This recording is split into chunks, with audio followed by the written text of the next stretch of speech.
مساء الخير. Good evening, everyone. Thank you so much for coming tonight. We appreciate your commitment in this special event. But before I start, I would like to acknowledge the land and honor the land, Ohlone land, where we are standing, and send a message of support for all the indigenous people all over the world.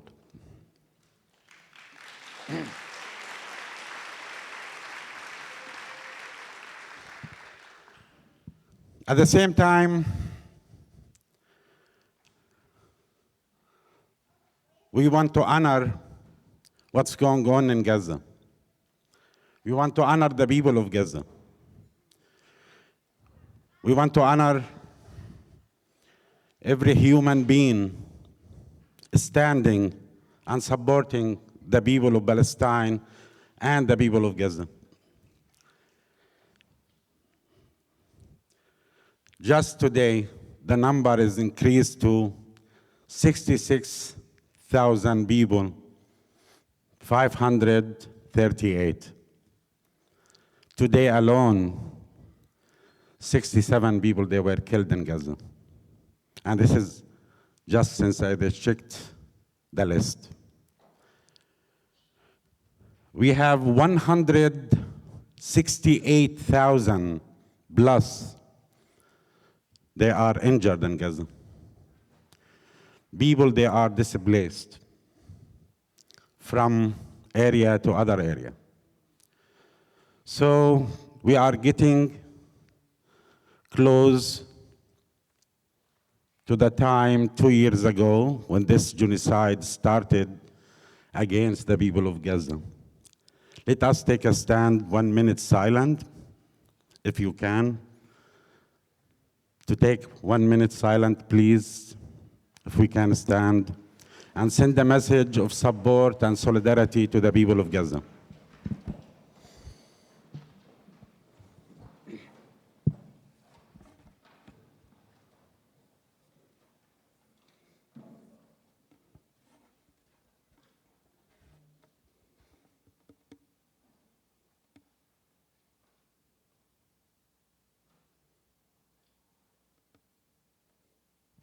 Thank you.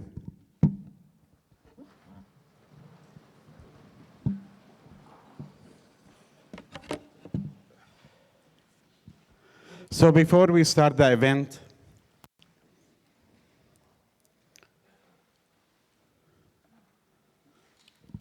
I would like to thank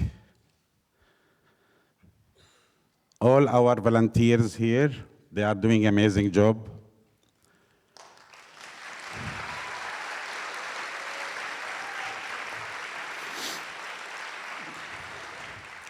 Let us agree, we will clap one time after I finish all the people we want to thank.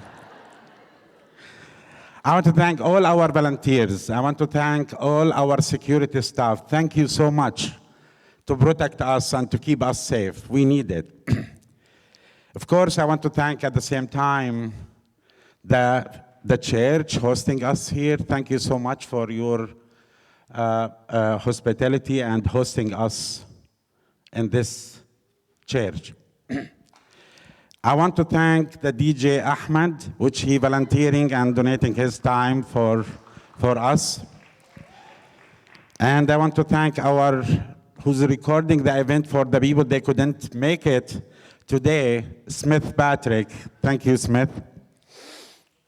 And of course, I want to thank all our co-sponsors for this event, ARAC, BYM, IJN, Center for Political Education, and NordCal, Friends of Sabil.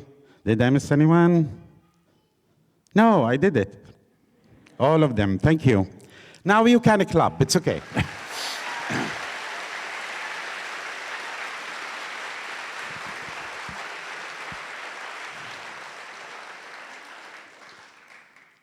And I want to thank our staff in Gaza. We have 15 staff members in Gaza as MECA. We are still able to do the work. We are still having our kitchen working in the south area, in Mawasi, Khan Yunis, in the middle area, Deir al-Balah, Nusayrat, Librej. And I want to honor our staff and our volunteers inside Gaza, and honor all the people like inside Gaza. We as MECA for 37 years right now, doing the work we are doing.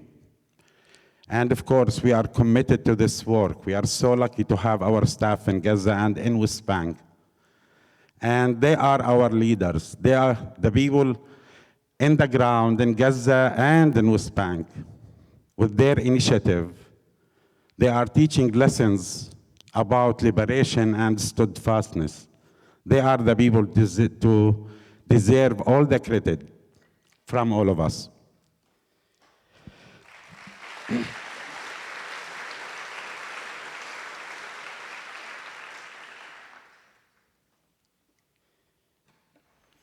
And I want to thank our speakers. They are here. We are so happy to have all of them. Angela Davis, Lara Kiswani, Hatem Bazian, and I'm so sorry. Unfortunately, Ali Abunimah, he's not able to join us today. Just less than 2 weeks ago, Ali Abunimah mom passed away, and she's living in Jordan. And it's really very sad. But Ali, he didn't leave and left us alone. Actually, he sent us a message, video message. It's a short video message for all of us. Good evening, friends. I speak to you tonight from Amman, Jordan, where I came after the unexpected and peaceful passing of my beloved mother, Samira Ali Najjar. For this reason, I could not be with you in person. I'm heartbroken, yet grateful for her life of love and nurturing. My mother was born in June 1938 in the village of Lifta, just northwest of Jerusalem. In early 1948, Zionist militias attacked, forcing her family to flee. At just 10 years old, my mother became a refugee, one among nearly 1 million Palestinians driven from their homes in the Nakba. At first, my grandfather took the family to Jerusalem's Baqa neighborhood, but as the Zionist terror and expulsions intensified, they fled to Jordan. My earliest memories include my mother's stories of Palestine, of happy childhood days. In her garden in Amman, a climbing rose she planted still blooms, reminding her of one from her home in Lifta. As I grew up, I came to understand that my mother, like every Palestinian of her generation, had suffered a grave injustice. Palestine was stolen by foreign invaders who claimed ownership over our country, the land Palestinians had nurtured for generation after generation, making its earth fruitful, building its towns and cities, its churches and mosques. It is because of my mother's love and relentless encouragement to pursue education that I became who I am today. Lifta, her village, still stands, abandoned but largely intact. It is one of the few ethnically cleansed villages that the Zionists did not demolish to cover up evidence of their crimes. It could be restored and alive again. I had hoped my mother would see Palestine liberated and its people returned to their homes. Instead, over the last 2 years, she, like all of us, watched with anguish the relentless horrors of the genocide in Gaza. Yet what gave her hope, and what gives me hope, is the global uprising for Palestine, the near-universal revulsion at Israel's crimes, and the determination of people everywhere to resist them. That should give us courage to carry on, to keep raising our voices and marching forward. Our friends in Gaza remind us that what strengthens them is knowing the world speaks out for them. That's why we must never stop talking about Gaza and demanding a halt to the flow of weapons and the money that fuels this killing. We also know this genocide is enabled directly by US empire and its violence at home and abroad. Mass incarceration, ICE raids, deportations, and cruelty toward all who do not fit into a white supremacist Christian nationalist vision. Malcolm X, whose 100th birthday we honor tonight, understood this better than anyone. All who struggle for Black liberation and Palestinian liberation stand on his shoulders. By deepening our understanding of his life and work, we strengthen solidarity in our shared struggle. And solidarity must also be practical. People often ask me where to give, and I always answer, the Middle East Children's Alliance. MECA's staff and partners in Gaza are heroes, providing food, clean water, medical aid, and psychological support to their communities. More than ever, they deserve and need our support 2 years into this genocide. I wish you a powerful evening of celebration and solidarity. More than ever, I believe the road to liberation for all of us passes through Palestine, and that sooner than we think, Palestine will be free.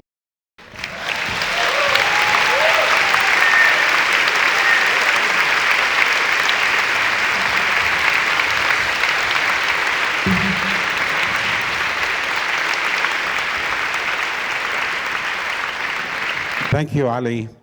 We send all our condolences and support and love to you and to your family. And yes, Ali is right. The global solidarity with Palestine is amazing. And today, it's a new lesson for us. The flotilla, Sumud flotilla, right now in the sea. And they are attacked by the Israelis. We don't have full news, but let us very loud to send them a strong message, free, free Palestine, to the people in the flotilla and to the people of Gaza. Free, free Palestine. Free, free Palestine. Free, free Palestine. Thank you.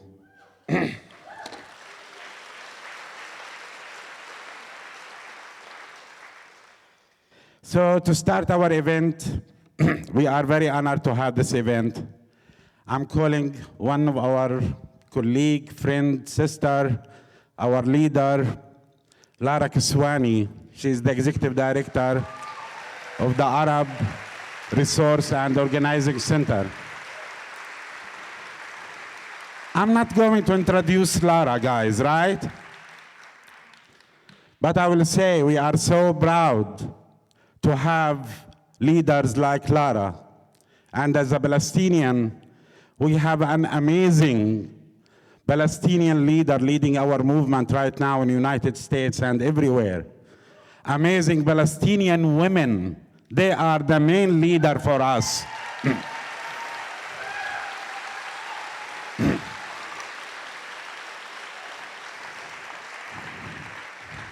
Okay, I will shut up here, take the mic.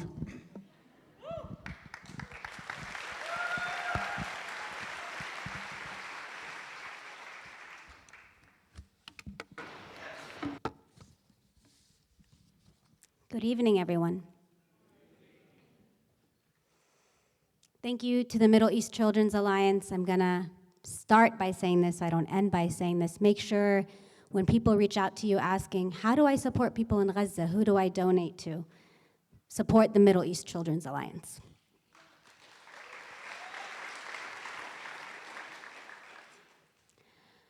Two years of genocide in Gaza and decades of colonial dispossession that led to it. 2 years in which the world has watched bombs fall on homes, hospitals, classrooms, where entire families have been erased in one night, where starvation has been wielded as a weapon, and language itself has been twisted to make the unbearable acceptable. 2 years of millions of us rising up across the United States and the world, each and every day to do everything we could to stop this genocide. 2 years, and still the people of Gaza insist on life insist on teaching their children to read, to laugh, to plant, to dream. And that insistence is a mandate for us all. Today, we are here to honor the freedom fighters in Gaza, whose names we knew and those we will never know. The teachers who turned basements into schools, the medics who ran to the sound of drones, the journalist who held the lens steady so the world would not look away, poets who provided us with oxygen when we thought we had none left, and all of those who struggled by every and all means available to them. Today, I believe we need to hold two truths. First, we are living through a pivotal moment in history. Israel's genocidal campaign continues, yet that machinery that drives it is on its last breath.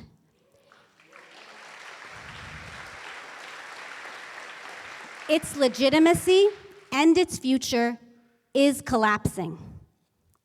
Second, the people of Gaza have paid the ultimate price. Gaza will never be the same, and neither will the world. Gaza has indeed changed the world. It has stripped bare the U.S. Western partnership with Israel and ignited an unprecedented global resistance to it. Earlier this year, Omar al-Akkad titled his book, "One Day, Everyone Will Have Always Been Against This." That day is here. So what does it mean for us as people of conscience when the world finally names Israel's actions in Gaza as genocide, and when suddenly everyone claims they were always opposed to it? If consensus has caught up to truth, then our task is to turn unprecedented global solidarity for Palestinian freedom into enforceable change. This is the moment to double down, to organize harder, to translate outreach into policy, move from declarations to decisions that end complicity and advance freedom.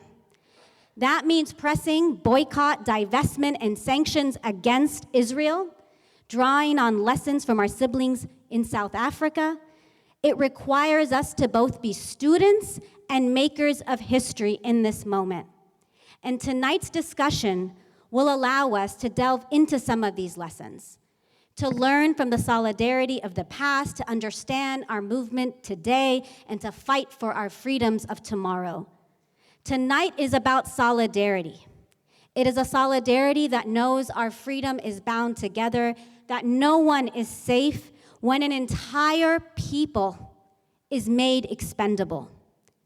A solidarity that puts resources, strategy, and risk where justice demands. A solidarity that understands the Palestinian struggle as part of a long history of people's resistance to colonial violence, resistance against dispossession of indigenous people of Turtle Island, resistance to the enslavement of Black people in the United States, resistance that is fueled by a vision of social and economic justice and emancipation, a path laid by and added to by the Black freedom struggle, by today's land back movement, and by so many struggles in between. Tonight is about a solidarity that intertwines our calls, the ones you see all across Oakland: no kings, no ICE, and free Palestine.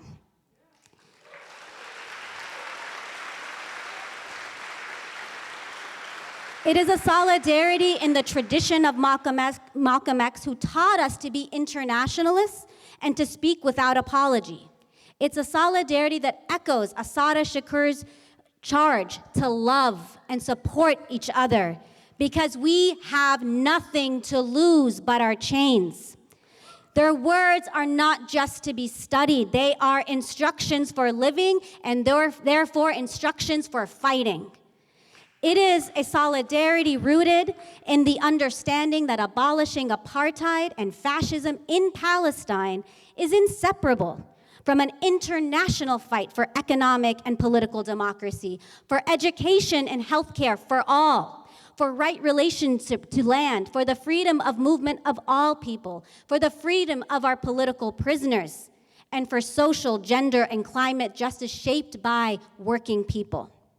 Years from now, I know we will tell our grandchildren that we stood here together when the world was shifting beneath our feet, when the old certainties were cracking and different future was insisting on itself. We will say we were there when fear tried to silence truth and communities answered with courage, when repression tightened its grip on people and it was met with organized, disciplined resistance, when solidarity crossed borders and languages in the heroic freedom flotillas.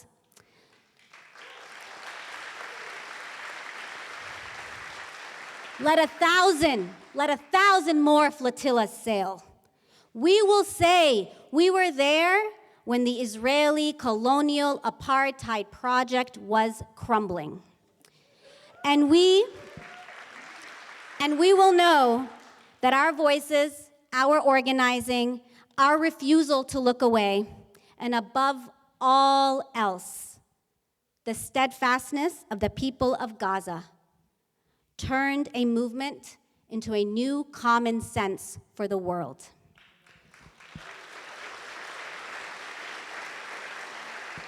Only a few years ago, in discussions about how quickly we could move Congress on this question of aid to Israel, we assumed it would take maybe 10, 15 years to even start discussions. And today, for the first time in history, over 50 members of Congress have endorsed the Block the Bombs Act. Make no mistake, that is not a nod to the Democratic Party, that is a nod to people power. And this is not purely incrementalism, that is a political tide turning under our feet, and because the policies written in distant offices land on our classrooms, on our city budgets, on our neighborhoods, because our opponents have made repression global and local at the very same time. Military aid abroad, surveillance and criminalization at home, and now boots on the ground kidnapping our migrant siblings. Because the line that runs from a missile in Gaza also runs through our school boards, our workplaces, and our streets. Therefore, we must organize locally.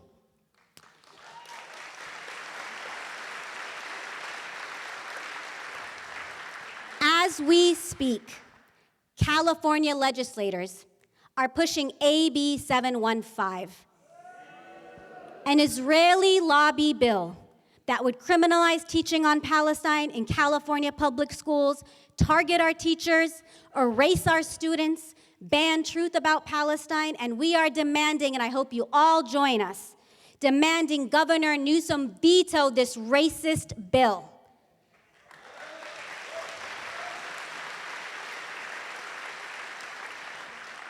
I'm gonna say this as a plug, go to bit.ly/AB715, bit.ly/AB715 to register your opposition. And here in Alameda, this Friday, our Alameda County that is, this Friday in Oakland, our supervisors will be voting to divest from governments such as Israel who engage in human rights abuses. Join, be there Friday, and support the Divest from Apartheid campaign.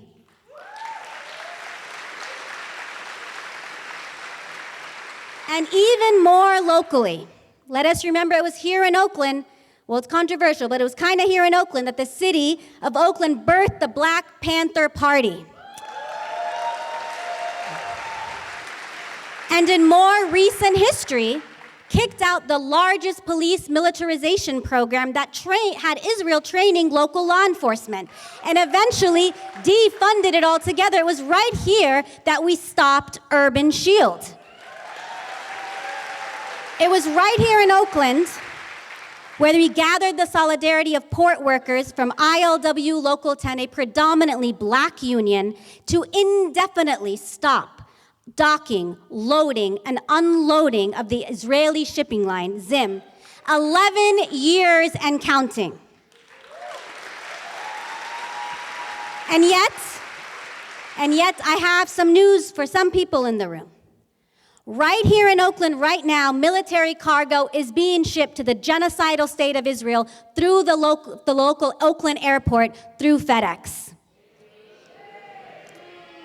We have formed a broad-based coalition of community, faith, and labor organizations to demand our city stop shipping killer cargo.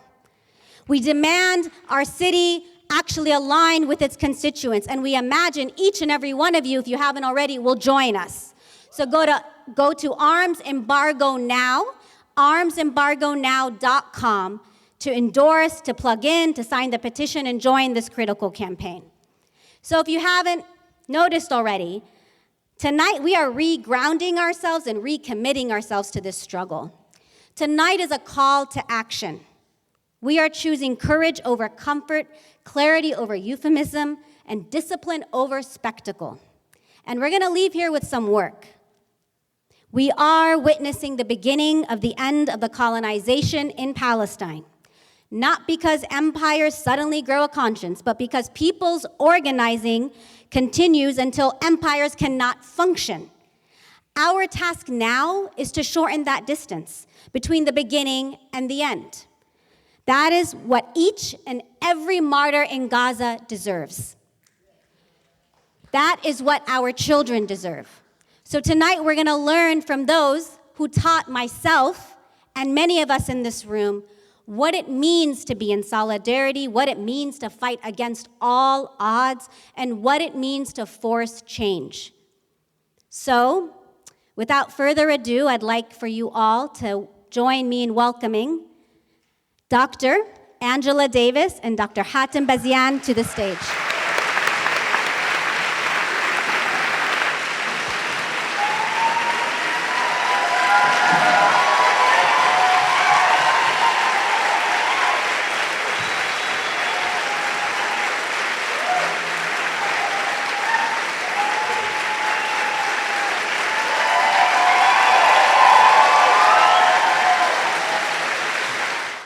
Honored to introduce these two greats in our movement, the giants in our movement. Their clarity is a compass for us all when the despair and paralysis can often consume us. Dr. Hatem Bazian is a decolonial scholar, an author of 5 books, numerous chapters, peer-reviewed journal articles, hundreds of press articles, and constant academic contributions and engagements across the globe. Dr. Bazian is a leading scholar in the field of Islamophobia studies. Having founded the Islamophobia Studies Center, served as the editor-in-chief of the Islamophobia Studies Journal, and co-founder and currently serves as president of the International Islamophobia Studies and Research Association. Dr. Bazian co-founded Zaytuna College, the first accredited Muslim liberal arts college in the US, is a senior lecturer in the Department of Middle East Languages and Cultures and Asian Diaspora Studies at UC Berkeley. He is the president of the Northern California Islamic Council, co-founder of American Muslims for Palestine, chairman of the board of Muslim Legal Fund for America, and founder of Palestine Center for Public Policy. First, let me thank MECA, Middle East Children Alliance, for this event, for bringing us together at this time. It's a very painful time, but it's also a time to celebrate. Now, since we are in a religious space, I thought about starting with a nice joke that has spiritual foundation to it.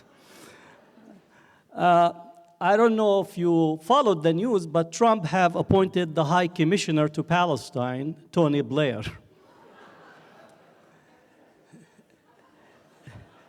Now, for those who know Islamic history, in the Battle of Badr, where the Prophet was battling his opposition in Quraysh, the narrative says that the devil was there, and when he saw the battle, he ran away. He said, I fear God. So why Tony Blair has been appointed as the current High Commissioner? Because the devil fears God, Blair doesn't. It's a sure sign. If any place, Tony Blair should be in jail for war crimes in Iraq. So, 2 years. For the past 2 years, the world has watched a genocide unfold in Gaza. For 2 years, bombs have fallen, hospitals have been destroyed, and families have been buried beneath the rubble, and some buried alive. And for 2 years, the so-called international community, which I also include the Arab and Muslim world, stood by, not only standing by, but funding, arming, and justifying the slaughter. The international community have abdicated its responsibility of being signatory to the 4 Geneva Convention. Since 2023, over 680,000 Palestinians have been killed. Somebody is actually surprised, 680,000. Last June, The Lancet put an article out, said that there was 186,000 Palestinians that died. That is last June, before actually Israel have invaded and systematically destroyed much of Gaza. 90% of all the buildings in Gaza have been destroyed. So let us sit and think of that number. 680,000 out of a population of 2.4 million. We still will not know for sure how many more, but that is the number that actually we need to be using.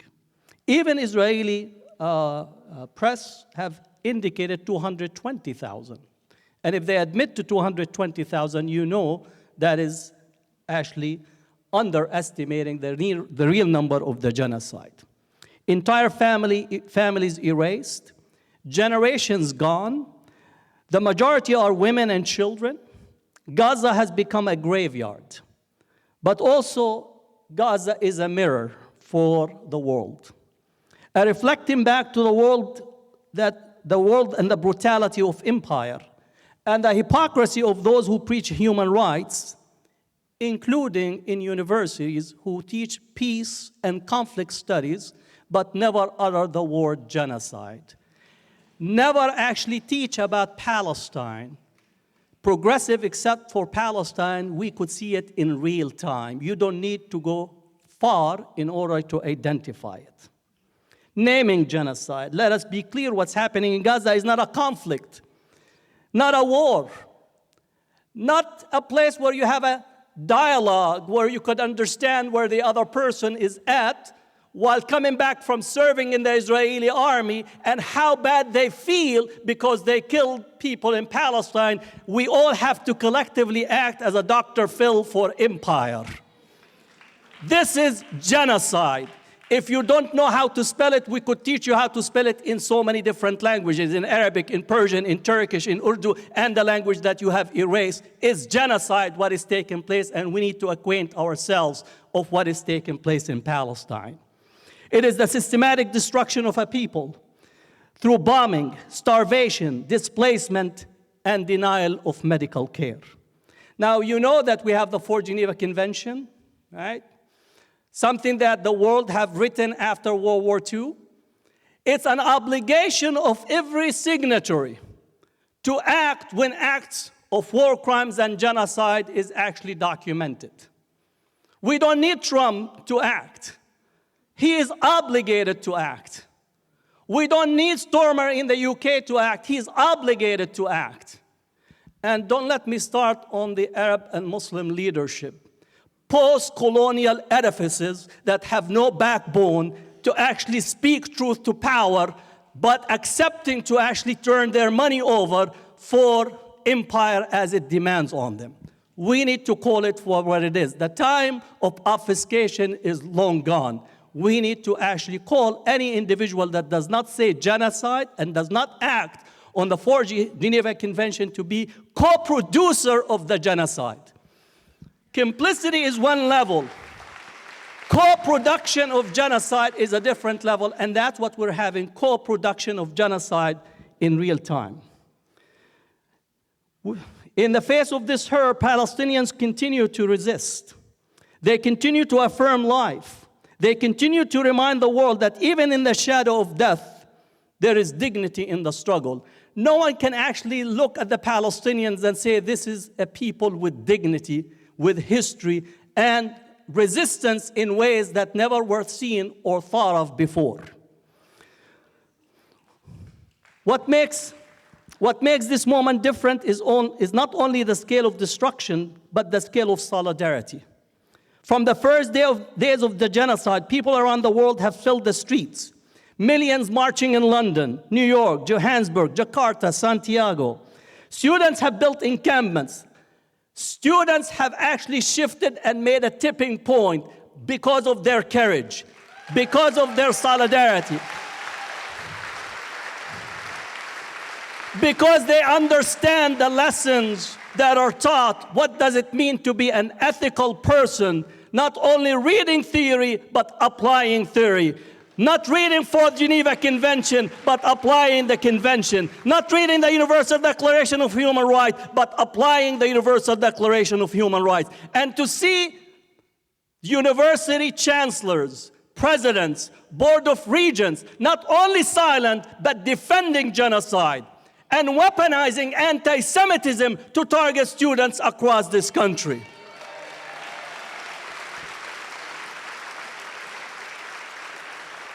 For 2 years, the people have been ahead of their governments. Not that the government's any measure. I just remind people, during the anti-apartheid movement, the politicians were the last to jump on the train. The train has already left. And we're going to see the politicians running after the train, because what took place and what is taking place is irreversible. Israel cannot reconstitute itself on the world stage like before. Zionism cannot reconstitute itself like before, including among our Jewish brothers and sisters who no longer see Israel and Zionism their salvation, and they voted for Mamdani in New York, the majority, despite the demonization, despite all what has been done.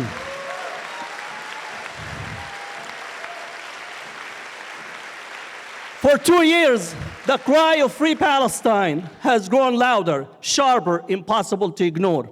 And that is why repression has also intensified.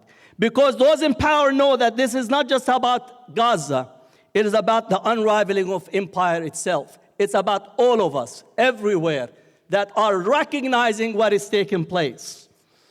We must also name our responsibility here in the United States. The genocide could not continue for 1 day without US weapons.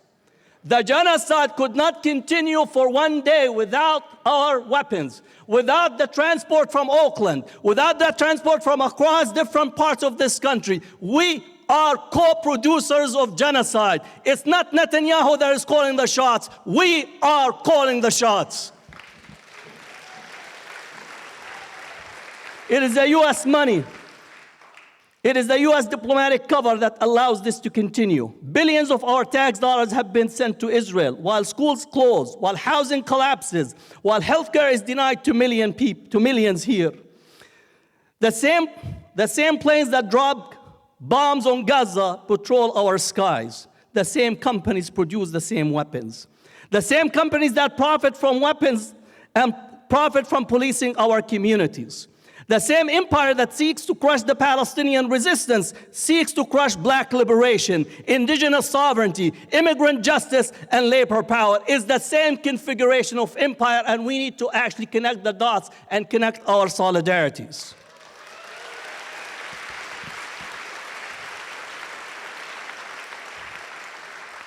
You ask, what do 2 years of genocide teach us?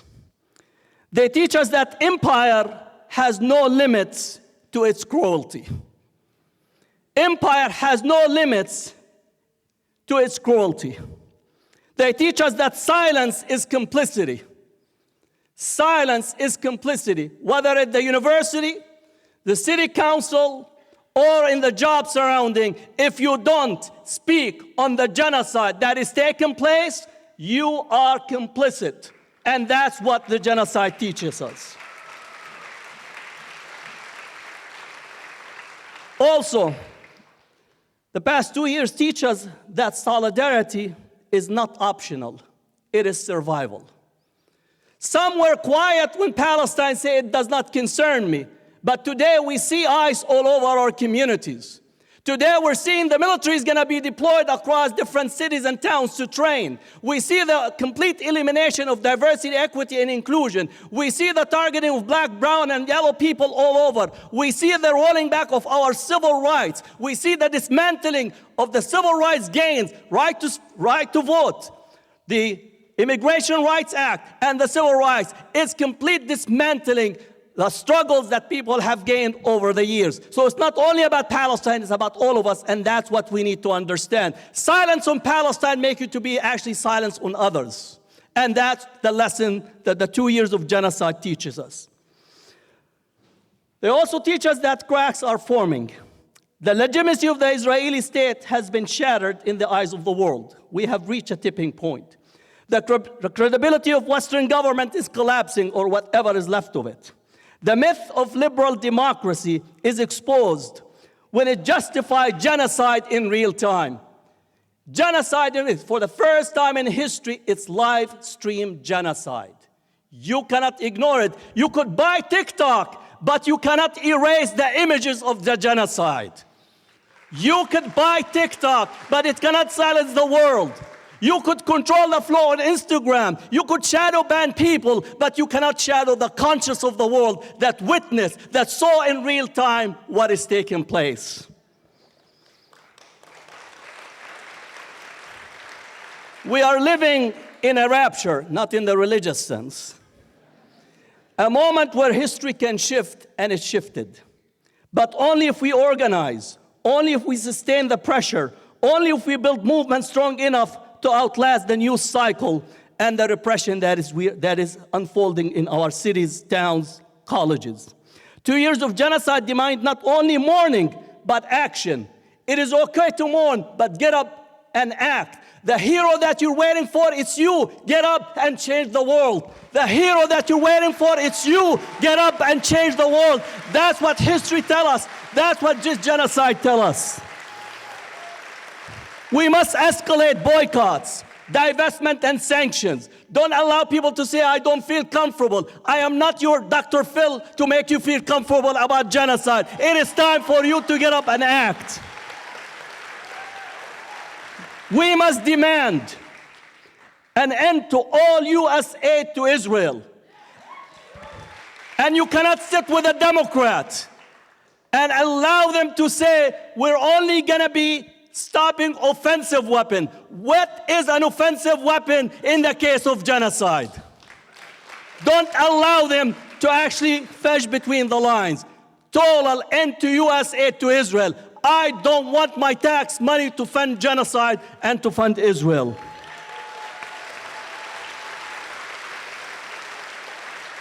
We must defend students, workers, and organizers under attack for daring to speak truth.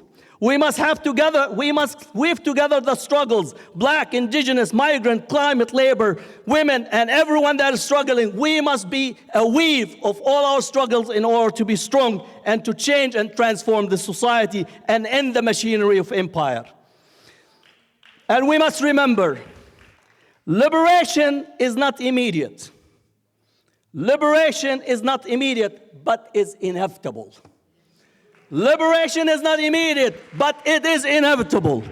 It is inevitable. South Africa taught us that it was inevitable. Vietnam taught us that was inevitable. The free speech movement taught us it was inevitable. Black liberation in this country taught us it was inevitable. The American indigenous communities taught us that it is inevitable. You have to believe that you are able to change the world, and the change is inevitable because you are able to transform history by your actions.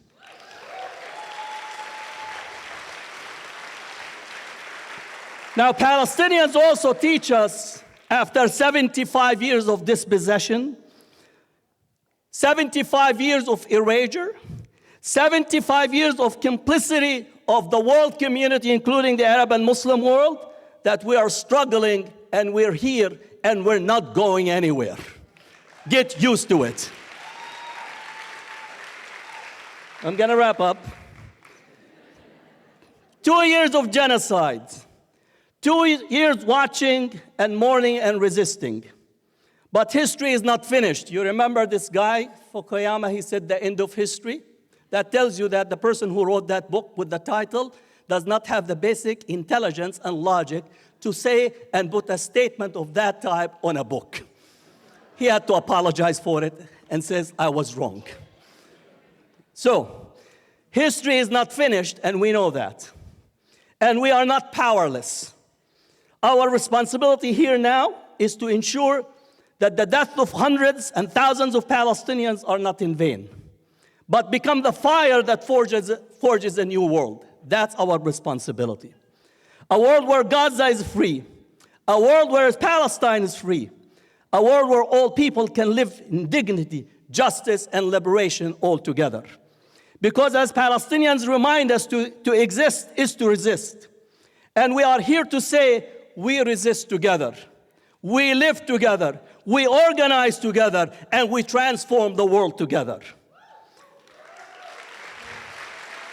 Gaza, to conclude, Gaza exposed the world, ended the infatuation with the West, the constructed universal norm where wherever you go, a suit and tie tell you that you need to be like us.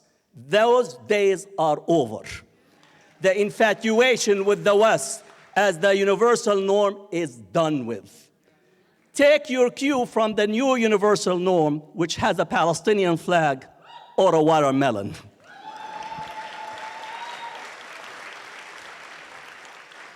Gaza exposed the double standard in the application of international law, or what I call colonial legalism. We knew it before. We knew it before. After the Second World War, most of the anti-colonial struggles were met with death and destruction. I remind people that 1.5 million Algerians were killed by the French after the signing of the Fourth Geneva Convention and after the signing of the Universal Declaration of Human Rights. And the French used to take the skulls of Algerians to put it in the Museum of Man. Remind them, so history will be a testimony to what we are talking about, colonial legalism. Gaza exposed this double standard. I want to finish the following. Gaza exposed the persistence and reproduction of racist hierarchies, and that not all lives matter. And some lives are more valuable than others. In life and death, they are not equal. Who is remembered? Who is mourned? Who has a narrative and a story? And who must be erased? Gaza have taught us that not all lives are equal. Gaza also exported the imperial religion like never before. The sermons from the pulpit speak of the divine while blessing the emperor, who is dropping bombs, killing babies, women, men, and children. Gaza exposed the theology of empire. Professional sermonizers, as Fanon described them in The Wretched of the Earth. And also exposed the prosperity gospels, building mega churches, mosques, temples, and synagogues, while keeping the poor and dispossessed outside. Gaza's theology says, the meek shall inherit the earth. Gaza's theology says, the meek shall inherit the earth. Not the emperor, not the billionaire, not the tech industry, and for sure, not the media talking heads. The meek shall inherit the earth. Free Palestine, free Palestine, free Palestine, and that's where we are. Thank you.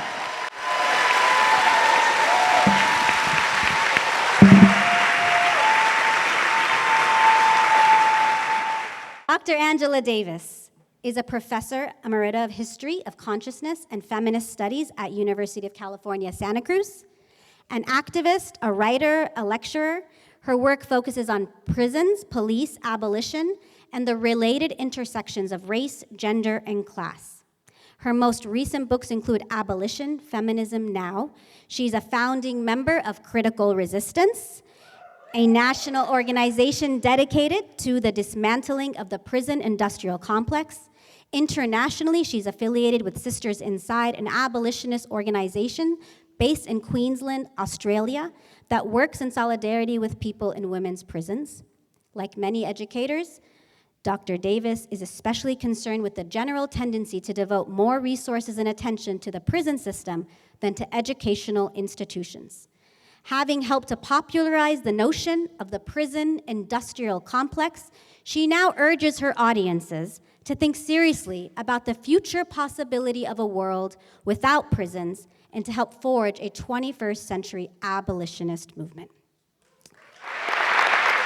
Good evening, everyone.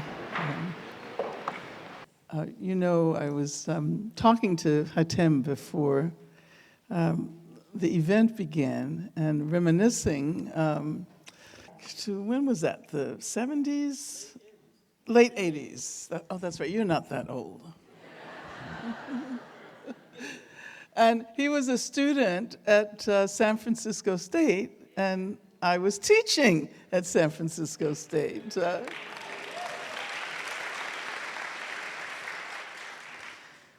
And he and his wife, not too long ago, were telling me about the fact that they used to listen to me give speeches on the plaza.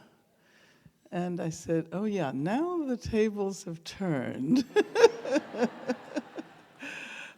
I could listen to you forever, Hatem. Thank you so much for all of your contributions. And Laura, thank you as well.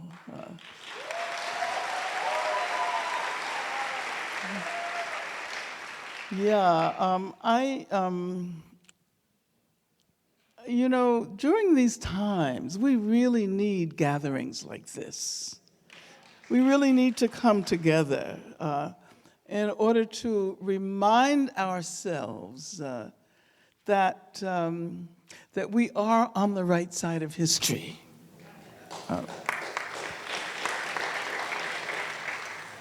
And that all of the counter-revolutionary efforts that we are experiencing have to do with the fact that there are those who want to prevent history from progressing. They're not so much those who are in power. They are those who are trying to prevent progressive movements and progressive people from moving forward. We have to remind ourselves that we are not in the minority. We are in the majority in this country and in the world.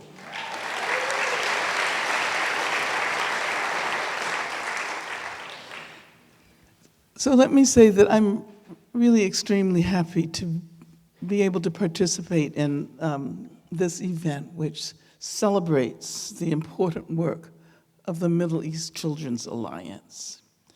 As a longtime resident of Oakland and the Bay Area, I can testify to the transformative impact of MECA on our local activism.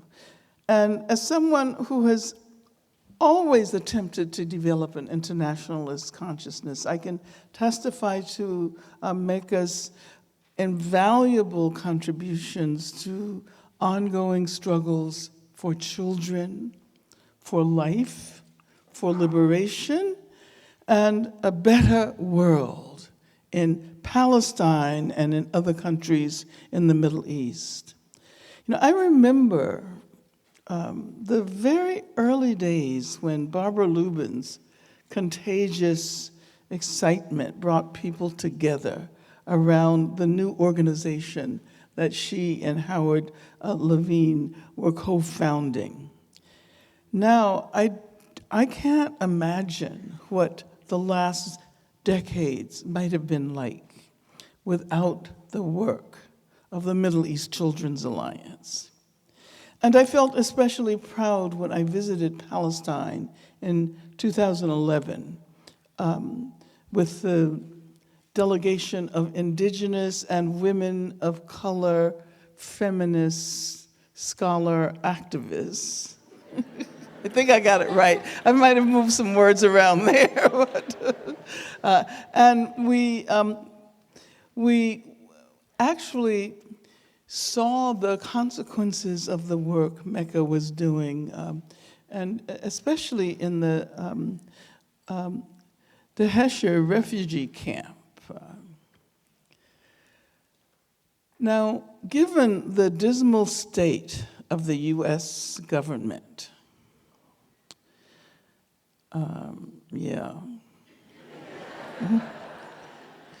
and especially the executive branch,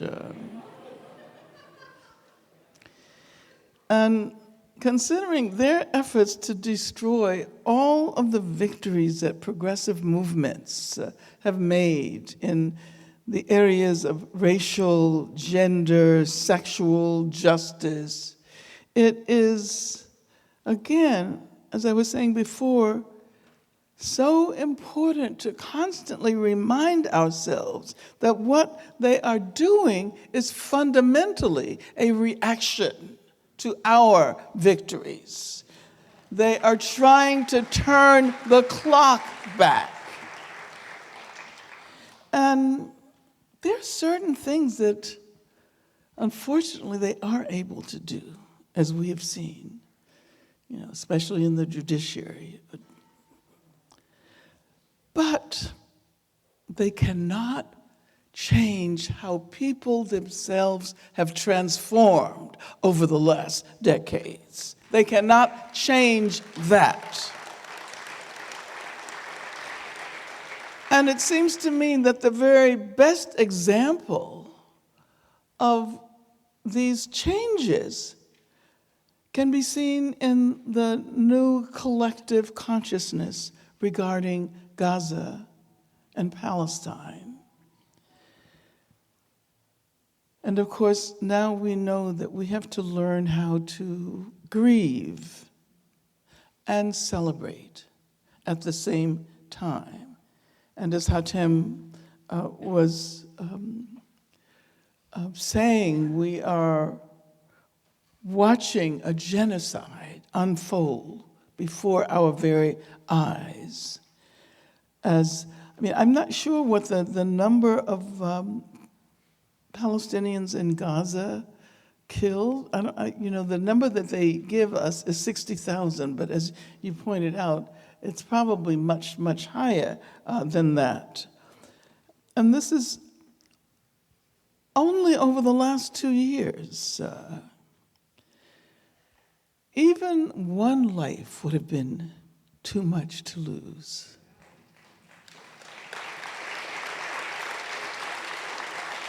But 60, 70, 80,000 and the 800,000 that you were speaking about.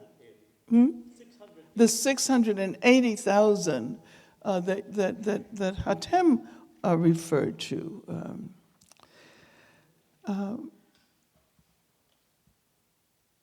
At the same time, we have witnessed the genocide intentionally conducted by the Israeli state. We have also been witnesses to a refusal by the Palestinians to genuflect before the Israeli aggressors. The Palestinian people have refused to give up where their struggle for freedom is concerned. And that is why I think this evening's theme is so consequential.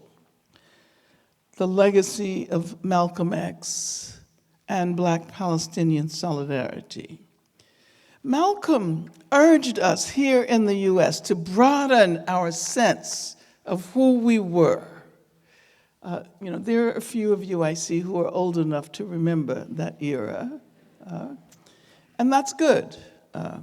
And it's also very good that there are a lot of you who did not experience that era, because you're the ones who are leading us now.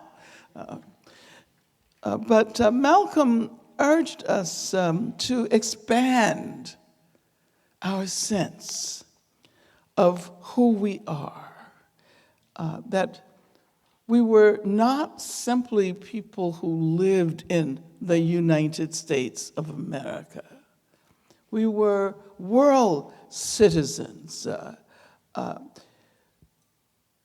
We could not, he argued, truly understand who we are in this country that is called the United States of America unless we recognize that the nation state itself was created by colonialism and slavery, subjecting indigenous people to material genocide as well as a kind of a discursive genocide in an attempt to create the impression that indigenous people only existed in the past.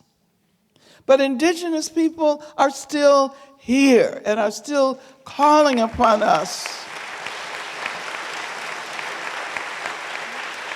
and are still calling upon us to understand the similarity between the two modes of genocide in Palestine and in the US. And, since we are reflecting on Malcolm X,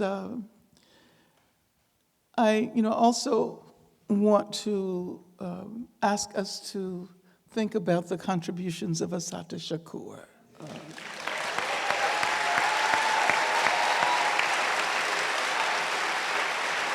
Because Assata stood with the Palestinian people. There was no doubt about it. Assata was an internationalist. And of course, when she passed a few days ago, she had been living in Cuba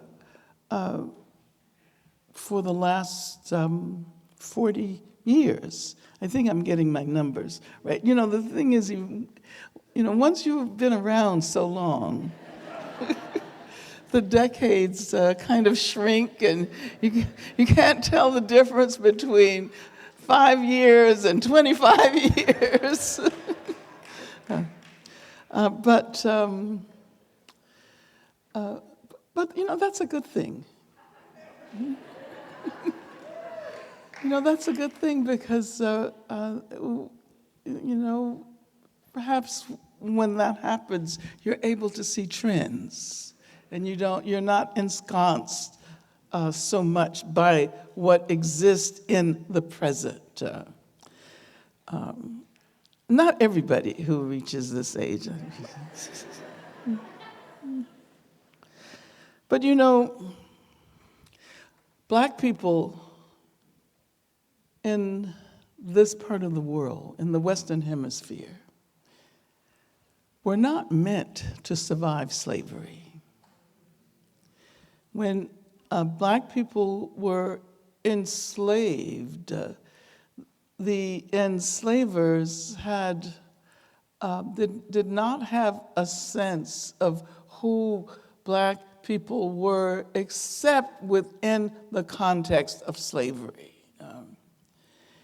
And if we look all over the hemisphere now, we see that Black people have struggled against slavery, and not only against slavery, but against the afterlife of slavery, which we are still experiencing in the 21st century.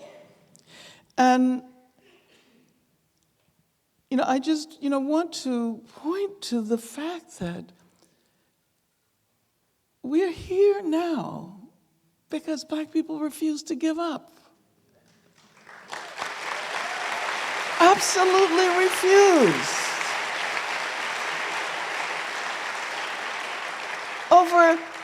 Over centuries, people of African descent refused to give up. Indigenous people refused to give up. And Palestinians are the current example of those who absolutely refuse to give up when it is a question of liberation, when it is a question of freedom.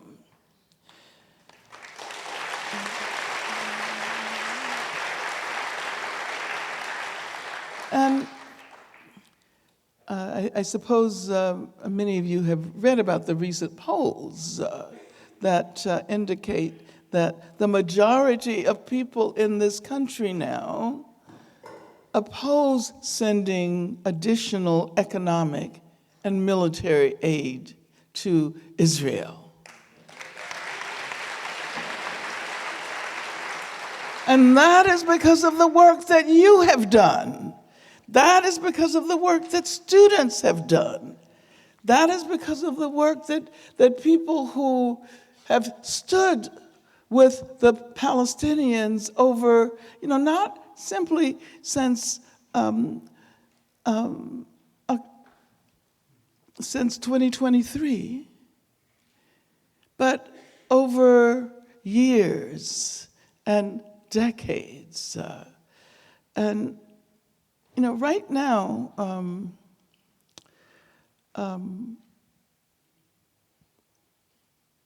I think that it's important to reflect on the fact that we do not often see the consequences of the work that we do immediately.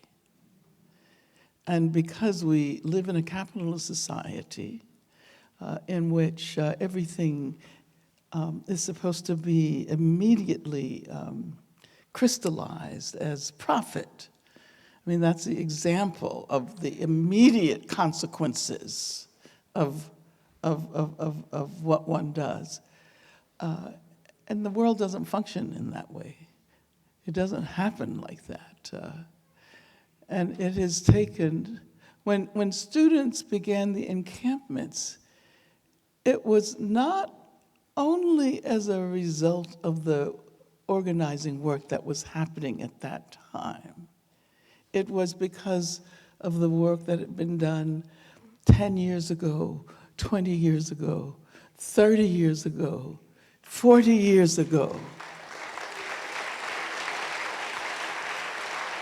And I know we're going to talk about this during the conversation, but some of you will remember when Hatem was talking about Progressive Accept Palestine, when it was so difficult to even imagine Palestine on the larger agenda of social justice. All of within the feminist movement, within movements against racism, within even in the early climate movement, and because of the perseverance of those who believe in the possibility of freedom and who refuse to give up, those struggles have continued. And here we are now experiencing a very different world when it comes to solidarity with Palestine.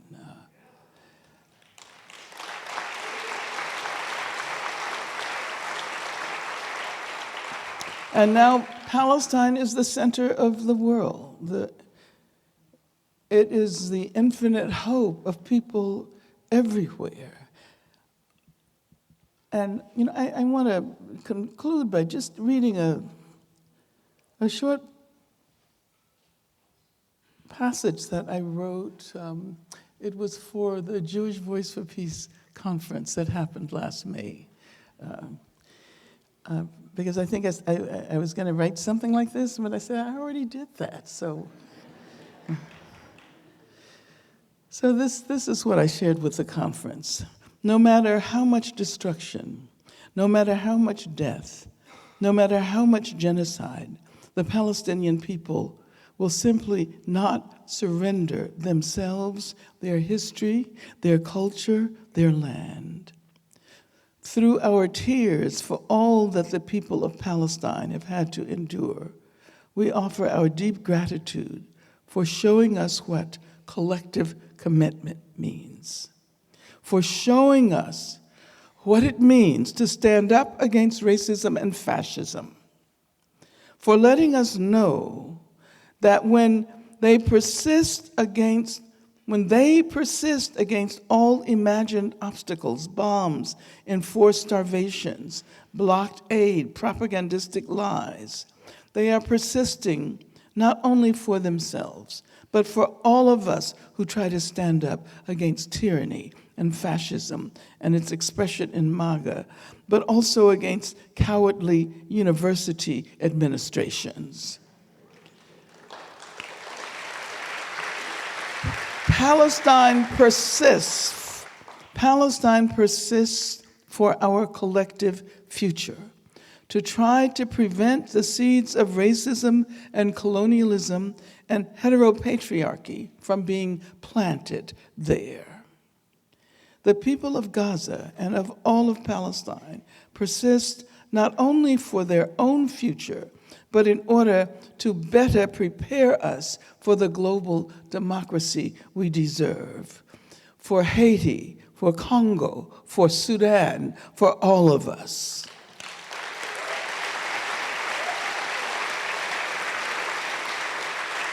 One might have assumed that precisely because of the horrendous history of the Holocaust, it would have been those who experienced and most forcefully represented that history to the world that would teach the world these lessons of hope.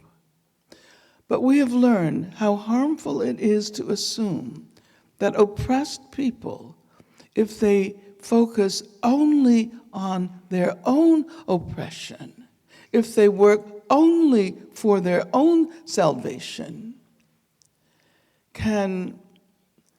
it's harmful to assume that they can best represent all suffering people. But haven't we learned that individual or collective focus on one's own pain to the exclusion of all else is not the way to discover a liberatory path? I have asked myself over and over again, why does Israel promote such narcissism? Haven't we learned that one person, one community, one people can never be free alone? Freedom can never be realized in isolation. It is in the very nature of freedom to expand and enlarge its reach, but not at the expense of someone else's freedom. Freedom does not work in isolation. And those who have become wrapped up in this individualistic, narcissistic expression of what is inaccurately called freedom will always end up confusing freedom with tyranny over others.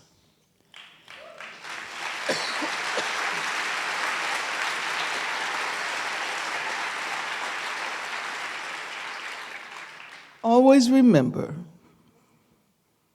that even though fascism is in power, we who fight for a more just future, a future where freedom and democracy will prevail, we are the ones who are on the right side of history. And as the people of Palestine know, they are on the right side of history. We also stand on the side of history that will ultimately prevail. Thank you.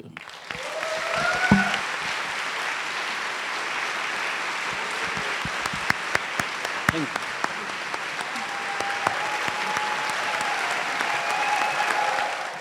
One more round of applause for our extraordinary speakers. As we reflect on the Palestinian movement right now, we really can't do so, as both of you already mentioned, without acknowledging the intensification of state repression against the Palestinian solidarity movement in the United States. And we often hear that this repression is unprecedented, that this level of attack is unprecedented across any and all communities, which can often, I imagine, and already has for me, create a sense of paralysis. If it's unprecedented, then what tools do we have to challenge it, to face it? And for the last few years, many of us have been warning that the Palestinian solidarity movement may be the tip of the spear when it comes to state repression. And now we're witnessing the current regime broad-based attack against all communities. However, we know there's a long history of state repression.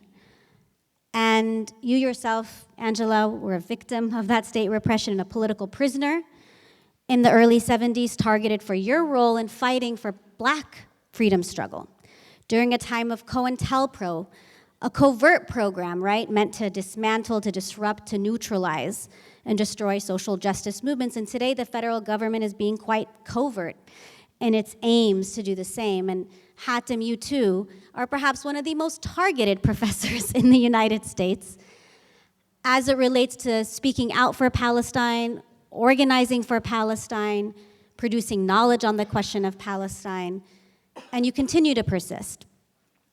Given both of your histories with repression, how does a historical understanding of the relationship between resistance and repression, which you both each spoke about, and the ways the state often responds to social movements, help us think about what are our priorities today? Because we don't want to get stuck in a cycle of only defending against state repression, right? And what options do we have for strategizing and for advancing collective struggles? Maybe, Angela, if you'd like, we could start with you to change it up. Oh, Hatem, you seem ready. You're ready to go. Yeah, no. Well, I guess since I can talk about an earlier era, and yeah, this feels totally different from any other moment in history that I've experienced. But I can tell you that despite the fact that this is unprecedented, as you were saying, this movement is also unprecedented. Let's not forget that. There's never been such an incredibly large Palestine solidarity movement in this country. But what I will say is that during the period of the 60s, late 60s, early 70s, when a lot of us ended up in jail, a number of us became aware of how important it was to create a movement that would be a defense movement, so to speak. And so when I got out of jail, the first thing we did was to create this organization that was called the National Alliance Against Racist and Political Repression. And it was an organization that consisted of individuals, and then it was a coalition of many different organizations. The logic behind creating an organization like that would be specifically concerned with repression, with fighting back the repression, was to be able to create space so that the movement could continue to grow, so that everybody didn't have to stop and deal with all of the issues around people being arrested and getting lawyers and then building campaigns around particular individuals. There had been this amazing campaign around my case. And my sense from the very beginning of that was that you can't just do work around individuals. Because if you do work around individuals alone, you can also leave the movements to wither away. And so we built this amazing organization that did the work of fighting the repression so that the social justice work could continue, so that people could still continue to stand up for freedom. And maybe that's a good that's a good lesson from the past, because we did not only that work, but that work ended up bringing new people into the movement. But it was specifically designed to free political prisoners, and then we expanded the whole notion of what constitutes a political prisoner, because those of us who ended up going to jail realize that you can't just focus on people who ended up behind bars because of their political work, their political beliefs, and their political actions. But there were people in prisons all over who had been sentenced to even longer sentences because of the work that they were doing behind bars. George Jackson ended up spending his entire life. He had a sentence of 1 year to life. And he ended up spending his entire life behind bars. And there were, maybe we might think about, what it might mean to create a new kind of coalition among movement organizations. Absolutely, and especially now, given how everybody is under attack, and understanding this is part of the work. And let me just say that Palestine Legal is doing an amazing job.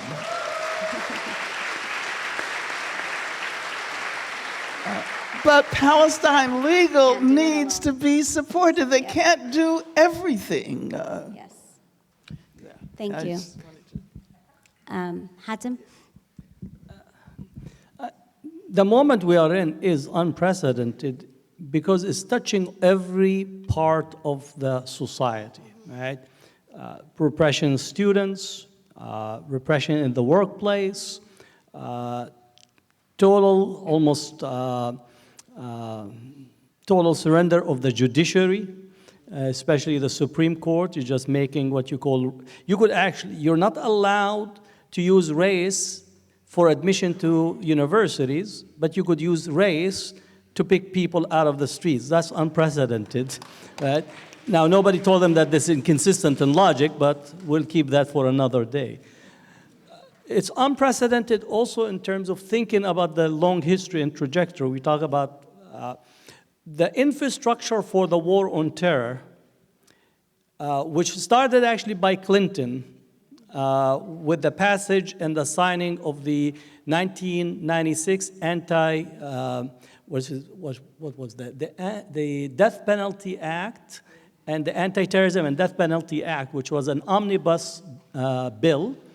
And Clinton declared the state of emergency in the United States in 1996 due to events that took place in Palestine after Baruch Goldstein killed the worshippers in Al-Khalil in Hebron, the mosque, during Ramadan. That infrastructure was expanded, and then the first court case that results from this is the LA 8 case, which actually predates in 1987, goes to the Supreme Court. Supreme Court rules that non-immigrant aliens do not enjoy the First Amendment and constitutional protection. That was Janet Reno versus the LA 8 case. So today, when we talk about the protection of our immigrants and individuals that don't enjoy citizenship, that almost goes from 1987 up to the present. Interestingly enough, when Reagan set up the infrastructure, he wanted to target the Latin American activists and organizers who were working on El Salvador and Nicaragua.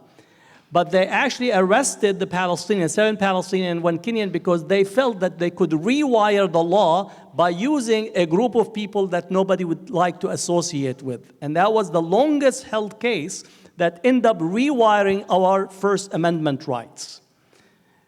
Bush comes with the Patriot Act, and this ends up really reshaping our politics, reshaping our financial institutions. Like now, a bank has the right to immediately suspend and close your account without actually communicating with you or having actually any legal action. Right? And similarly with all the companies, because the Patriot Act provides this. So that's a long history for us to understand. And if they look at the UK, they're using the same formulation of the Patriot Act to say Palestine action. Holding a sign saying Palestine action is actually an act of terrorism that brings you into an arrest. They already arrested over 12,000 people for carrying a sign. Now, I would say that all of this is taking place because the irrationality of empire thinks that the only way for them to constitute themselves is by using power. But again, when power looks at itself in the mirror, it only sees the ugliness of itself, but it thinks it's beautiful. Empire is unable to deal with the mass mobilization that have occurred, and that's why the escalation of repression that is occurring.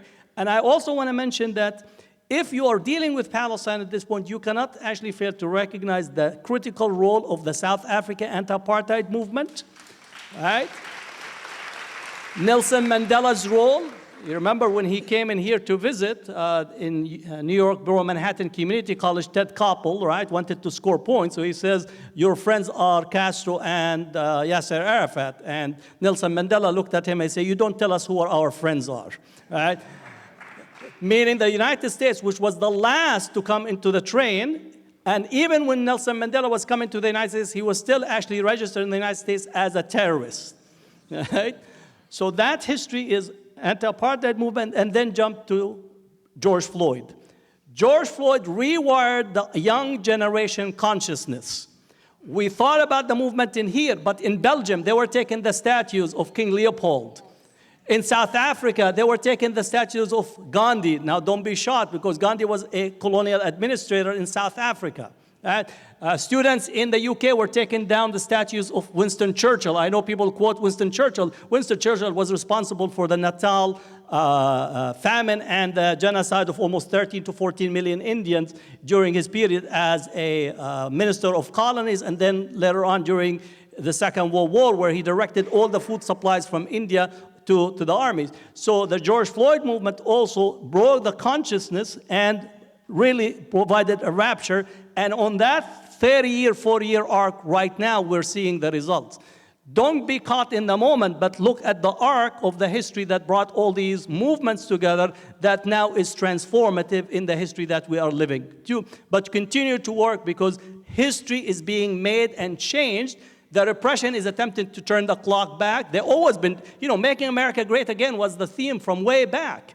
Right? When they had the Chinese Exclusion Act, the United States imported 1 million Swedes to make America white again. They failed because there were too many of us in here and continue to come, so don't worry. Right? So you need to realize, and you need to read history in that way, and not being caught with the repression, but understand that repression is because of your success, and despite their arrogance, that you are actually successful in transforming history.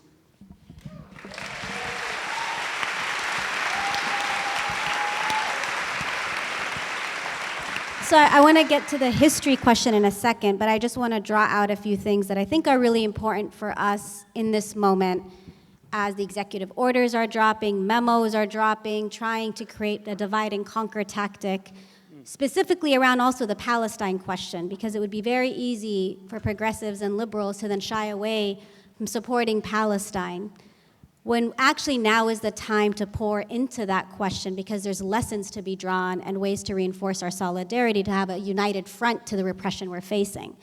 So what I hear from both of you is both to draw on the connections and the histories, but also to get ourselves organized in this moment, to figure out how we can incorporate repression as a part of our program.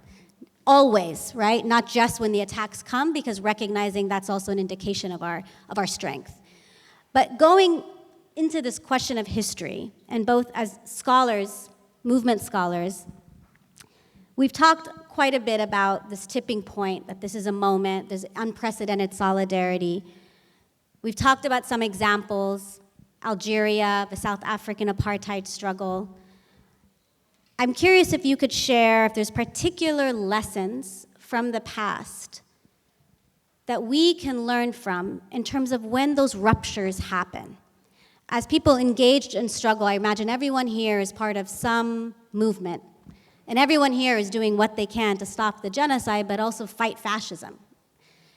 So what are those ruptures? What are the places that we can pay attention to that fundamentally shift that course of history? Let's get specific here, right? And maybe there's also specific analogs to draw on. So whoever feels inspired to go first.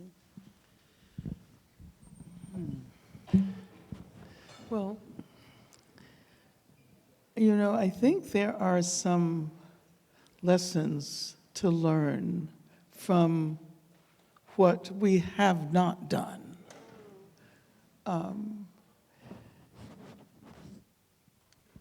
You know, many people are comparing this current era with the successful effort to overturn radical reconstruction.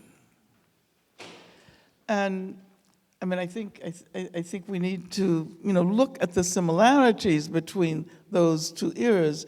You know, one of the problems is that most people in this country, because of the failures of the educational system here, are not even aware of the extent to which that period between the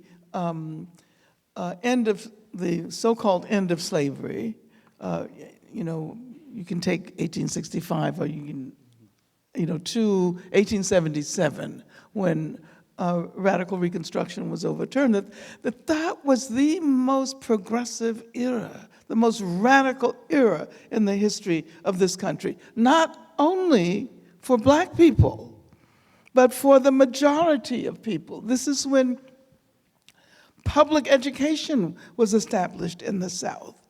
And public education was established not only for Black people who were the ones who were fighting for public education, but for poor white people as well. There are many laws that were passed. This is when there were large numbers of Black people elected to office as well. I don't know. You know, I don't know how much attention is focused on that in our schools. I don't think very much at all.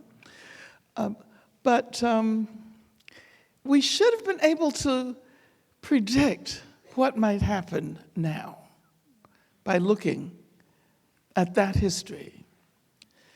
But at the same time, and this is something that really disturbs me, I don't know whether we as people who are involved in radical and progressive movements, whether we prepare ourselves for victory. Because we always see ourselves on the other side as those who are the target of those in power. But we don't think about what we need to do to prepare to move forward. And so the summer of 2020, the George Floyd moment, was also the moment where more people in this country actively participated in demonstrations against racism than ever before. It was a time when more white people went out into the streets and associated themselves with all of the struggles to overturn racism. And in a sense, I guess we were able to witness that. And but let me say that, and I always like to make this point, what was so unprecedented about that moment was that millions of people went out into the street at a time when we weren't even sure about the way COVID was transmitted. So it was as if people felt that making a statement against structural racism, against institutional racism, was more important than safeguarding their own lives. And we can't forget that. And I think we're still in that conjuncture because it hasn't yet been resolved.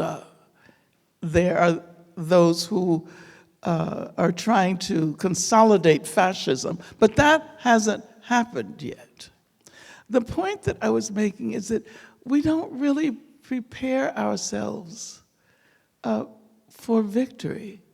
And we weren't prepared when the right wing began their efforts to dismantle public school curricula, to when they began their effort to seize the universities and to get rid of Black studies and the targeting critical race theory.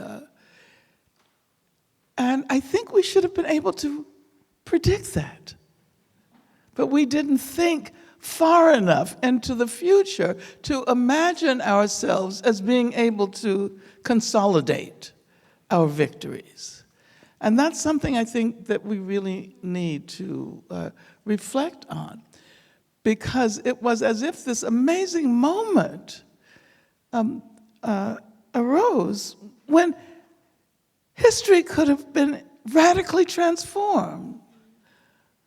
But that almost as soon as it happened, it was cut short because we didn't have any, we had not considered that we might win.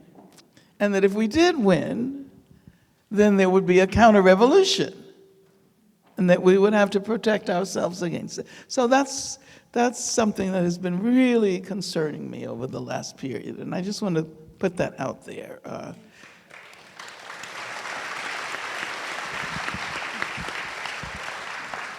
No, thank you for allowing us to also reframe our own understanding of learning from history. It's not just the victories, it's also what has been incomplete and what can we learn from that.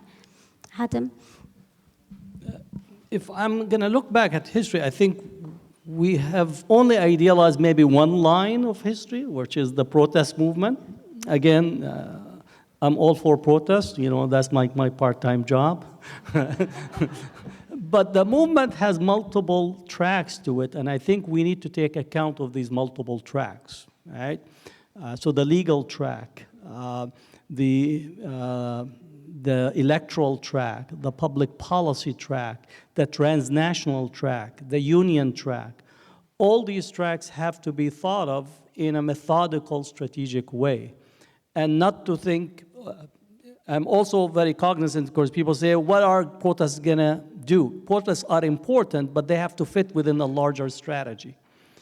And that strategy is to constantly actually build from these spikes that emerge, the George Floyd spike, the current spike, and how to make that is a transferable and changeable moment for all of our work. So, just to say why I thought about Palestine Center for Public Policy. I looked and saw that people are protesting, we have legal challenges and so on, but there is nobody thinking about what are the long-term implications, how to actually affect policy, educational policy, both for here and abroad, how to think of a healthcare policy that addresses, and we can't come to the table without anything really thinking about what do we want to see, right?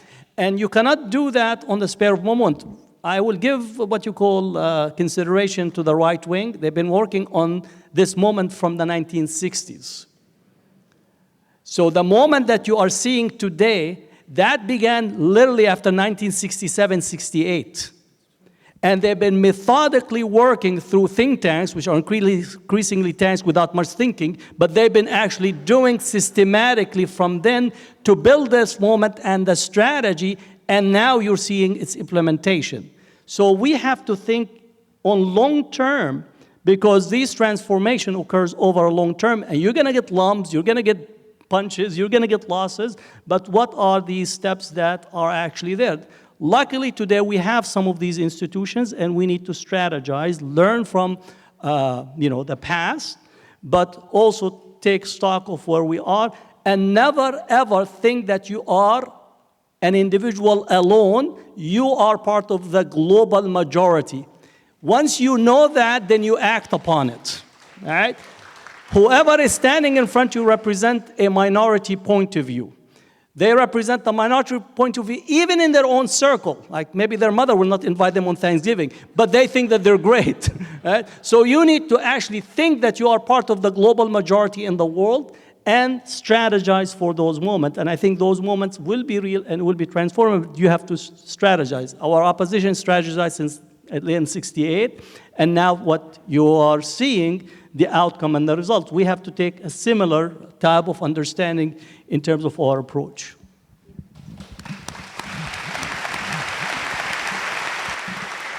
So we're getting close to closing, and I want to close us out, bringing us back to the theme of the evening.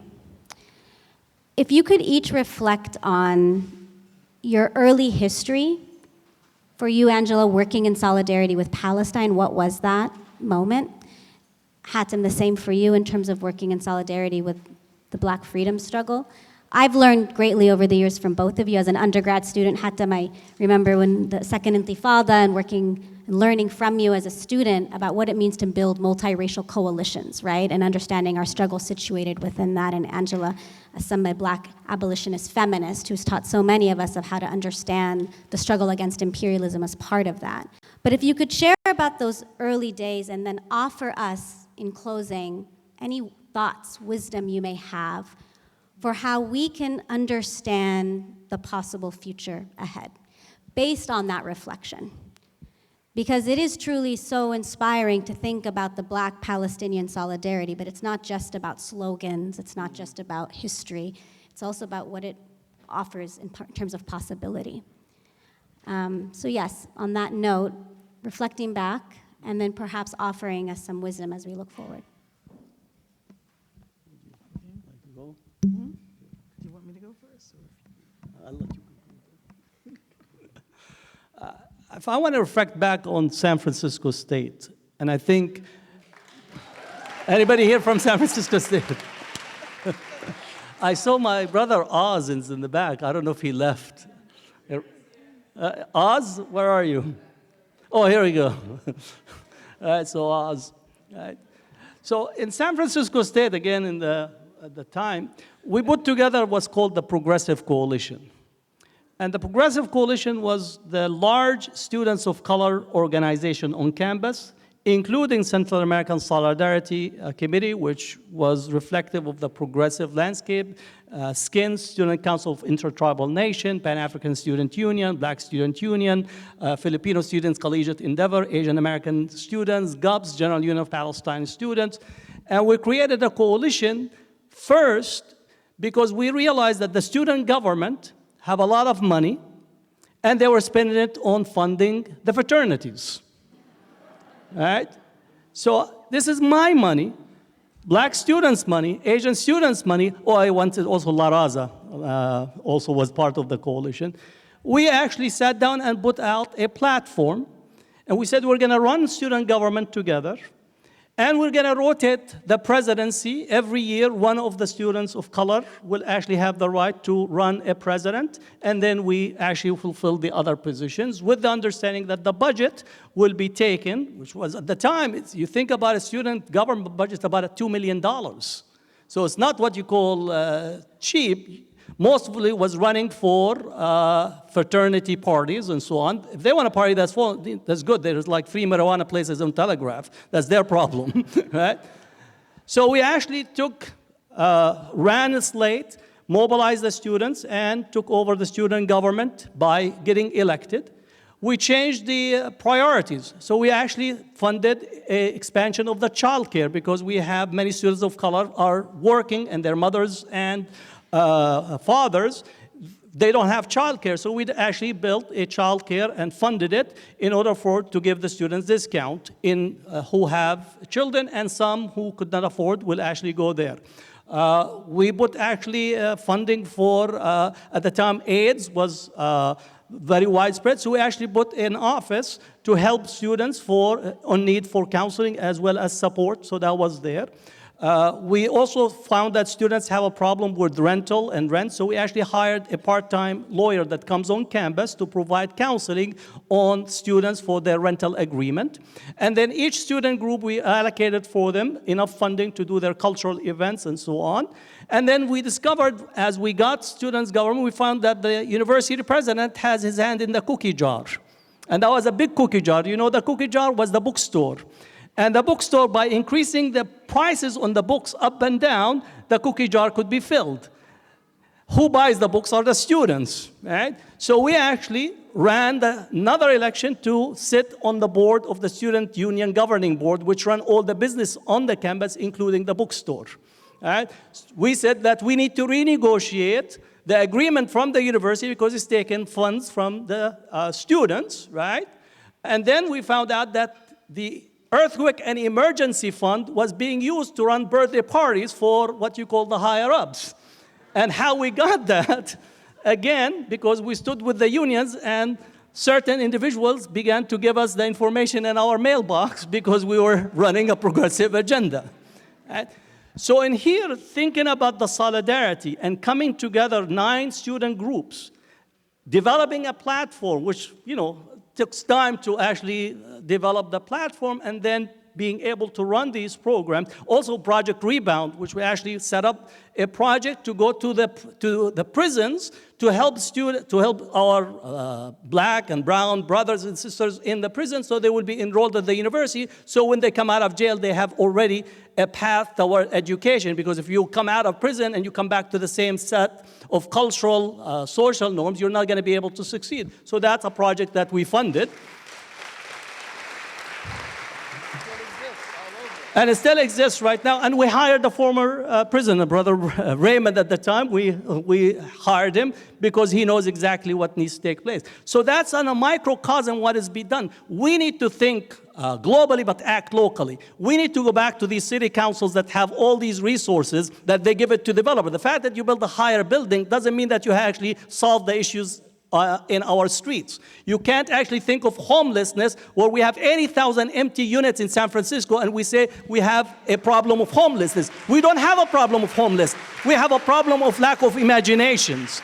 We have a problem of people that are not thinking about the needs. We think of humans as a problem, right? Some people say, oh, the streets are not clean. What do you mean? There's people in the street that makes it unclean. No, it's your own consciousness that's unclean, that you see a human, that you know that we have so many empty places that we don't think about the resources. So we have to go back in those firms. And it's coalition building that makes it possible. Without coalition building, you are not going to be able to make the transformative change. And that's, for me, is the history. Lastly, I would say, my proudest moment in San Francisco is we shut down the university when Rodney King was beaten in LA. and all the student government leaders that were elected, we all were in jail at the Coca-Cola plant because we were all part of the shutdown and got arrested. That tells you that's not only talking the talk, but walking the walk and making sure that we reflect in our action what we are actually doing. So those are the type of examples in terms of a history. Thank you so much. And you know, Hatem reminding us, we often don't see the direct connection between fighting on the local for shifting economic and political priorities towards divestment so that we can, in fact, end aid to Israel, so that we can engage directly in material change for Palestine. So thank you for bringing it back to that organizing, and I hope each and every one of you gets involved in the divestment campaign and arms embargo campaign locally. Angela, I'd love to hear from you. You make me feel really nostalgic about San Francisco State. Yeah. I mean, that wasn't that long after the 1968 strike. And it's not accidental that SF State had the very first Black Studies department, the first, actually it was, we come to call it ethnic studies, but it should have been third world studies. Now, my history goes back a little bit further, and I have to figure out how to abbreviate it. But, you know, and you know something, Laura, it's interesting because we're talking about Black Palestinian solidarity. But when I first learned about Palestine, I hadn't even yet learned to call myself Black.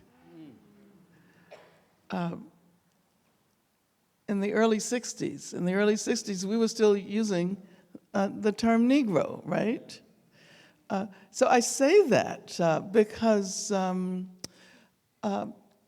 know, history is really phenomenal. It's not just an unfolding of particular events. It's about major transformations. It's about transformations in language, transformations in the way we think about ourselves and our communities.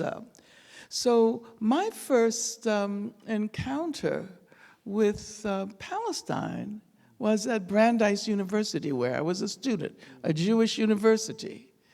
And my Jewish roommate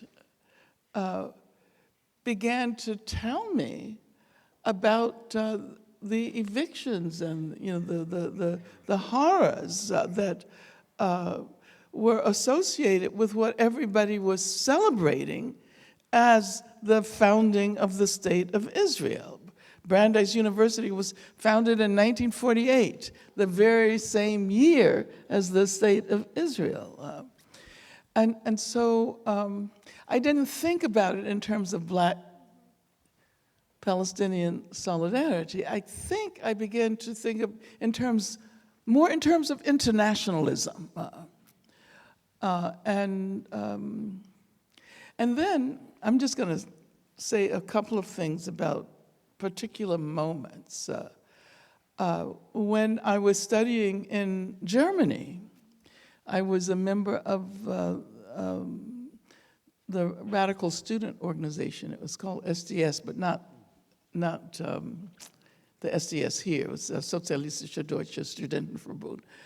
And so within that organization, there was this kind of emergence of a new consciousness regarding Palestine in 1967, right? In the context of the war in 1967, and so I was trying to figure out, you know, how to connect these various moments of feeling solidarity with Palestine. And then, of course, I became a communist, so and I went to the World Youth Festival, and I met Yasser Arafat. I had dinner with him, and so at the same time, of course, now we can talk about a Black movement. The whole notion of Black liberation is just taking shape. And you know, some of the early ways in which that notion took shape had to do with what was happening in other parts of the world. You know, what was happening in Africa. You know, what was happening in Palestine, and a lot of it had to do with fighting, literally fighting, right? Engaging in wars for liberation. And then, how many of you have heard anything about James Foreman? Okay. Well, James Foreman, you should read about him. Not James Foreman Jr. The son is a legal scholar and teaches at Yale.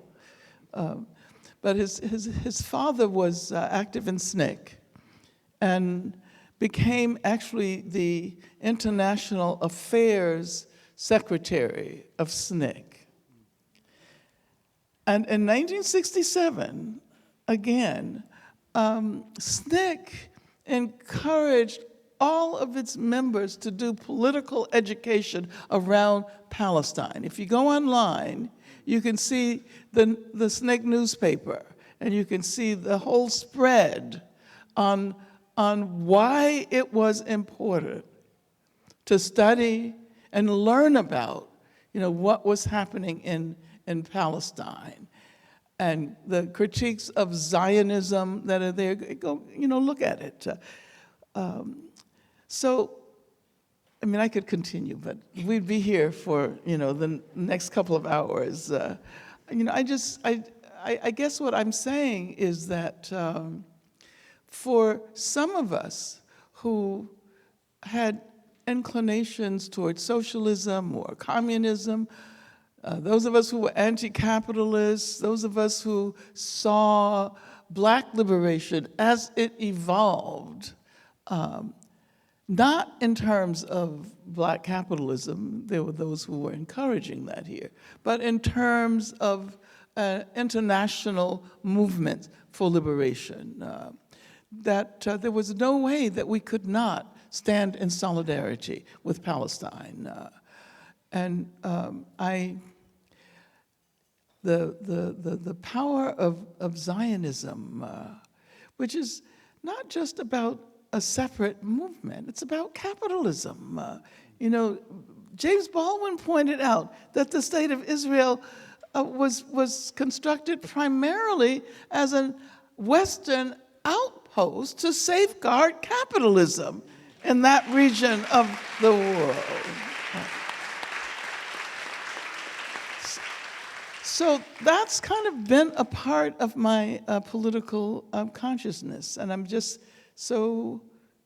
feel so privileged to have been able to live this long and experience the demarginalization of Palestine solidarity, because there's always been a really vibrant Palestine solidarity movement. It's just that it was not incorporated with other movements for social justice. It stood alone, and the events were always events largely attended by Palestinians or Muslim students, or at San Francisco State, even here in Oakland and Berkeley, you'd go to an event and you wouldn't see the people you would see when you participated in a march against racism or any other social justice issue. So this period is really unprecedented, and as I said before, I feel really privileged, and I feel as if I am representing for all of those people who did that work and who are no longer with us.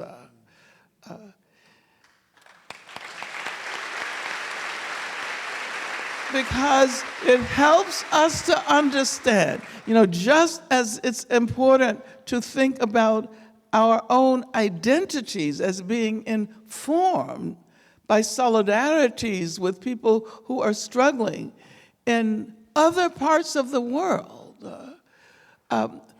We also have to think about time, not only the geographical reach, but also the fact that it has taken decades and decades and decades for that work that was done by so many people who are no longer with us, for that work to come to fruition. So that's a very important lesson for all of us, that we can't be so ensconced in the particular moment that we fail to recognize that even if we don't see immediate consequences for the organizing, for the work that we're doing now, it's very possible that years later, that work will have become the basis for the development of an entirely new radical consciousness.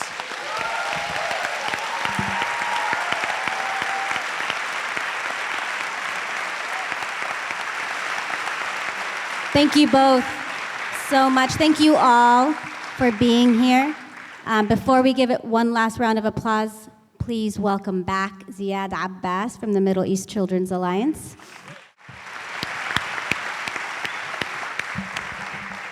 Thank you so much. Thank you, Dr. Angela. It's amazing to have you. Thank you, Dr. Hatem. And of course, thank you, Lara, for an amazing event. I would like to thank everyone again for coming tonight, and we hope to see you soon in the streets and take more action. Thank you so much.